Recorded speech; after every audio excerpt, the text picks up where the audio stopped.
दोस्तों, rights issue की बहुत चर्चा चल रही है। आज हम इस वीडियो में बहुत ही सिंपल तरीके से आपको हम समझाने की कोशिश करेंगे राइट्स इशू और राइट्स इशू से जुड़ी हुई इंपॉर्टेंट बातें। आज 4 पॉइंट के जो कॉन्सेप्ट्स है आपको हम बिल्कुल क्लियर करने वाले हैं इस वीडियो में कि कंपनी क्यों राइट्स इशू लाती है। किसी का भी राइट्स इशू आया है, भारतीय एयरटेल का हो दोस्तों या फिर रिलायंस का हो, ये सब क्यों आ रहे हैं राइट्स इशू, क्या रीजन है।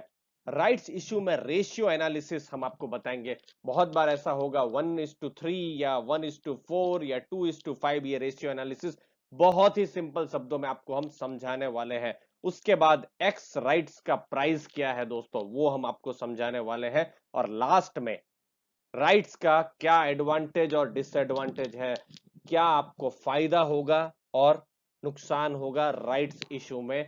आप पूरा वीडियो लास्ट तक देखिए, हमको पूरी उम्मीद है बहुत कुछ आप सीख के जाएंगे इस वीडियो से दोस्तों।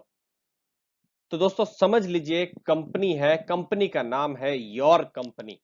अब योर कंपनी जो कंपनी है वो लिस्टेड कंपनी है, यानी शेयर मार्केट में इसके जो भाव है रोज, समझ लीजिए निफ्टी हो या फिर सेंसेक्स हो, वहां पर इसकी ट्रेडिंग होती रहती है। आप वैसी कंपनी आप इसको समझिए। अब कंपनी को कैपिटल रेज करना है, यानी कंपनी को अपना बिजनेस बढ़ाने के लिए या कोई डेट के लिए, कोई भी रीजन के लिए उनको अपना पूंजी बढ़ानी है दोस्तों। तो कंपनी क्या करेगी, कंपनी राइट्स इशू लेकर आएगी दोस्तों। अब इसमें प्रश्न बहुत सारे हैं कि कंपनी राइट्स इशू ही क्यों ला रही है, दूसरा कोई इशू क्यों नहीं ला रही है। जैसे एक ही प्रश्न हो सकता है आईपीओ क्यों नहीं ला रही है, लेकिन आईपीओ आ नहीं सकता है क्योंकि ये लिस्टेड कंपनी है। तो राइट्स इशू क्यों ला रही है, उस प्रश्न का जवाब हम आपको देंगे। तो कंपनी राइट्स इशू क्यों ला रही है, वो आराम से किसी भी बैंक को अप्रोच कर सकती है दोस्तों। कॉर्पोरेट बैंक्स में वो जा सकती है और कह सकती है कि हमको आप लोन दीजिए या पैसे दीजिए, जिससे कि हम आपको इंटरेस्ट पेमेंट करते रहे और आप जो है हमको पैसा दे दीजिए। तो ये बहुत ही आसान रहेगा। सबसे आसान अगर हम कहें तो कॉमन सेंस यही कहता है कि आराम से जाइए किसी भी बैंक के पास और पैसा रेज कर लीजिए। तो ये राइट्स इशू की बात क्यों आती है दोस्तों, रीजन है दो। पहला रीजन ये है दोस्तों कि कंपनी, कुछ कंपनियों का जो डेट है वो बहुत ज्यादा होता है दोस्तों। डेट इक्विटी रेशियो 1 से ज्यादा हो तो फिर कंपनी नहीं चाहेगी कि वो बैंक के पास फिर जाए कर्जा लेने के लिए। और जब वो कर्जा लेगी तो ये जो डेट इक्विटी रेशियो है ये 1 से भी बढ़कर 1.5, 1.6 या फिर उससे ज्यादा बढ़ जाए। और दोस्तों बहुत ज्यादा कर्ज में जो कंपनियां हैं, हमने देखा ही है पिछले 2-3 साल में धराशायी हुई है, चाहे वो अनिल धीरूभाई अंबानी ग्रुप हो दोस्तों या कोई दूसरी कंपनियां हो। तो बहुत ज्यादा डेट होना भी कंपनियों के लिए ठीक नहीं है। तो कंपनियों की हमेशा कोशिश रहती है कि डेट को कम से कम रखा जाए। और दूसरा रीजन हो सकता है कि कंपनियों को बैंक के पास जाना ही नहीं है। कंपनी अच्छी है, बहुत ज्यादा डेट भी नहीं है, लेकिन वो चाहेंगे कि वो अपने जो भी एग्जिस्टिंग शेयर होल्डर्स हैं उनके पास जाए और राइट्स इशू वहां पर करें दोस्तों। तो ये दो रीजन है जो बताते हैं, समझाते हैं हमको कि राइट्स इशू क्यों लाया जाता है।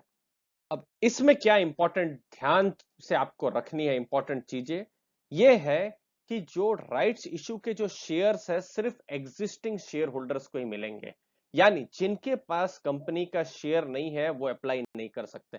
जैसे रिलायंस का राइट्स इशू की बात चल रही है, तो जिनका पास रिलायंस का शेयर नहीं है तो वो अप्लाई नहीं कर सकता है। और जिनके पास रिलायंस के शेयर है, कब तक, एक स्पेसिफाइड डेट भी आएगी, प्राइस भी आएगा, सब कुछ एक आएगा, वो तारीख तक रिलायंस के शेयर हैं तो वो राइट्स इशू में भाग ले सकते हैं। तो ये चीज का आप ध्यान रखें, जो एग्जिस्टिंग शेयर होल्डर, फिर से रिपीट करूं, जो एग्जिस्टिंग शेयर होल्डर है उन्हीं को ही राइट्स इशू में पार्टिसिपेट करने का मौका मिलेगा। जिनके पास शेयर नहीं है वो यहां पर पार्टिसिपेट नहीं कर सकते हैं दोस्तों।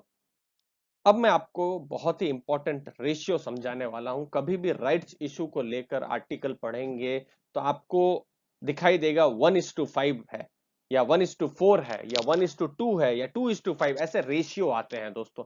कभी भी आप राइट्स इशू को स्टडी कीजिए तो इसका मतलब क्या होता है दोस्तों, देखिए ये 5 जो है पीछे वाला, ठीक है, इसका मतलब है कि समझ लीजिए आपके पास योर कंपनी के 5 शेयर है, ठीक है। 5 शेयर पे कंपनी क्या करेगी, एक शेयर पर आपकी एलिजिबिलिटी रहेगी दोस्तों। यानी आपके पास 5 शेयर है तो राइट्स इशू में आप एक शेयर के लिए बिडिंग कर सकते हैं। सिमिलरली 1:2 रहेगा तो समझ लीजिए आपके पास 2 शेयर है तो आप एक शेयर के लिए बिड कर सकते हैं। आप ऐसा ध्यान में रखें। इसीलिए ये जो पीछे का नंबर है जैसे 5 है, 2 जो भी रहेगा दोस्तों, उसको आपको ध्यान में रखना है। उतने शेयर आपके पास रहेंगे और उस हिसाब से आपको अपना कैलकुलेशन करना है। अब बहुत ही इंपॉर्टेंट चीज आपको समझाने जा रहे हैं कि शेयर्स आपके किस हिसाब से डाइल्यूट होंगे, वो समझना बहुत जरूरी है दोस्तों। समझ लीजिए आपके पास कंपनी के 100 शेयर है और 100 शेयर आपने 10 रुपए के भाव में खरीदे हैं, ठीक है। ये चीज आप ध्यान में रखिए। अब राइट्स इशू में आपने अप्लाई किया और राइट्स इशू में ऐसा होता है कि आपको 50 शेयर मिलते हैं और राइट्स इशू में जनरली डिस्काउंट में राइट्स इशू होता है। नहीं तो क्यों कोई भी शेयर होल्डर उसमें फिर से पैसा लगाए दोस्तों। तो समझ लीजिए 8 रुपए के भाव में हुआ, यानी 100 शेयर के बदले में उन्होंने 50 शेयर में उन्होंने उनको सब्सक्रिप्शन हुआ है और 10 रुपए की जगह 20% का डिस्काउंट यानी 8 रुपए में आपको जो भी प्राइस है राइट्स इशू में मिला है। अब क्या होता है दोस्तों, किस हिसाब से कैलकुलेशन बदलता है वो समझते हैं। होता क्या है, अब आपके पास जो टोटल आपने जो पूंजी लगाई है 10 इंटू 100 हजार यहाँ की पूंजी, और फिर बाद में राइट्स इशू में आपने 50 शेयर 8 रुपए के भाव में खरीदे हैं यानी 400 रुपए, तो टोटल हो जाते हैं 1000 प्लस 400 1400 रुपए। ये पैसे आपने टोटल इन्वेस्ट किए हैं।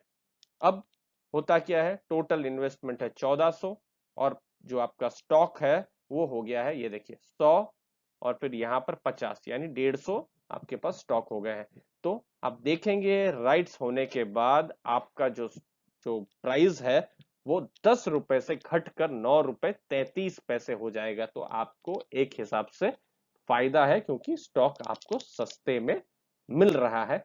लेकिन ये डिसएडवांटेजेस भी है, अगर और नीचे चला गया किस हिसाब से सिचुएशन होती है तो वो सब चीजें बता पाना बड़ा ही प्रैक्टिकल जब हो तभी हम बता सकते हैं दोस्तों।